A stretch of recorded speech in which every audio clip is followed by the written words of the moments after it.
So we can't hear this. It's going, I haven't turned it on yet. When I do, it's going to blast out a 65 kilohertz beam. Because the wavelength is so small, it doesn't spread. Because 65 kilohertz has a wavelength like that. So it's going to be, in that sense, similar to a laser. It just comes right out as a beam. Now, how do we make that audible? Well, they put a modulation on top of the 65 kilohertz. There's a modulation.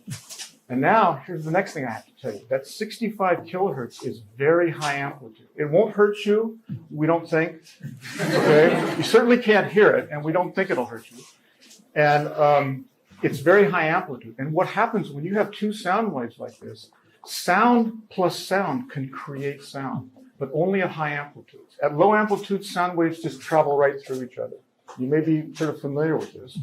But at high amplitudes, you can create sound. So what happens in this apparatus is the audio sound, the sound that you're going to hear, is actually created in the beam, not here. And because it's created in the beam and it stays in the beam, we have a beam of sound. So let me demonstrate this for you. Let me turn it on.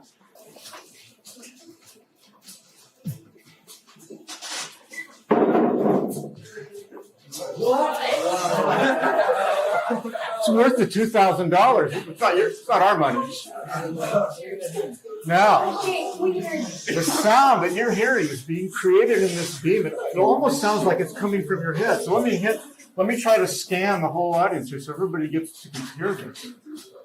Absolutely remarkable. Pete, are you getting it?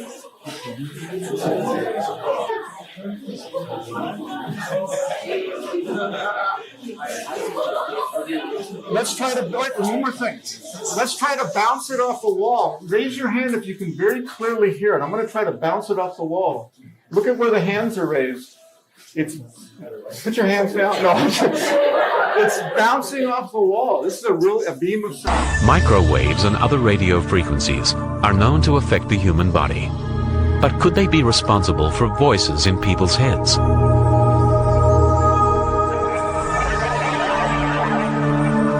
In Chicago, Illinois, a world authority on microwave hearing shows how it could work. I'm hearing a microwave pulse like a click. Now it sounds like a chirp with a tonal quality to it. Professor James Lynn is hearing sounds that aren't there. But he's not crazy. Pulses of microwave energy are being generated and fired at him from behind. Microwaves can be heard depending on the individual, depending on the hearing acuity of the individual. Individuals with fairly normal hearing can hear microwaves at quite a low level. The energy of the absorbed microwaves causes brain tissue to very slightly heat up and expand, causing a pressure wave to be picked up by the hearing mechanism in the inner ear. Professor Lynn is far from hearing voices, but it could be possible to send coded signals to an agent this way. Brain is an electrical organ. It is susceptible to electrical signals. Since microwave is electrical, therefore, in principle, one could embed or encode information in the microwave signal such that it could be perceived by the brain. The idea of his sound spotlight system is to make sure that only one person can hear him, even though they're 20 meters away. Hey, you there. You on the laptop. Are you downloading illegal files to the library network? I hope not. Hey, you there, studying. Miss, can you hear me? I think it's time for a break. Hey, you, looking at CDs. We're watching. Taking the mickey out of innocent readers might seem a bit childish, but there's a reason why Dr. Pompey comes here to test his kit. A library is about the most sensitive area you can think of for background noise and generating sound that people don't want to hear. But with the audio spotlight, we can deliver sound specifically directly to people within the library without bothering the other people that are reading quietly.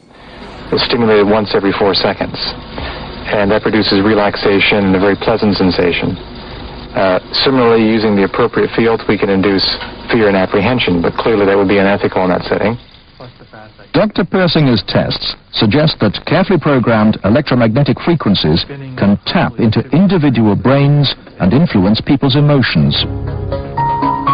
The cognitive processes of the human brain are really quite simple. And if you understand how they work, you can make entire populations think and decide the manner in which you wish. Many experts are skeptical of such an Orwellian scenario, but Persinger thinks the implications are chillingly real. Suppose you generate a field that produces fear, fundamental fear, in large numbers of people. And then, over the television, more traditional ways, you say, the reason we're having this fear is because of this particular group. And now you start to move the population believing in a direction that you wish. The promise of truly bloodless war may come only with the most devastating weapon of all. If the human mind and will become the battleground of the future, War 2020 may be won without so much as a whimper, let alone a bang.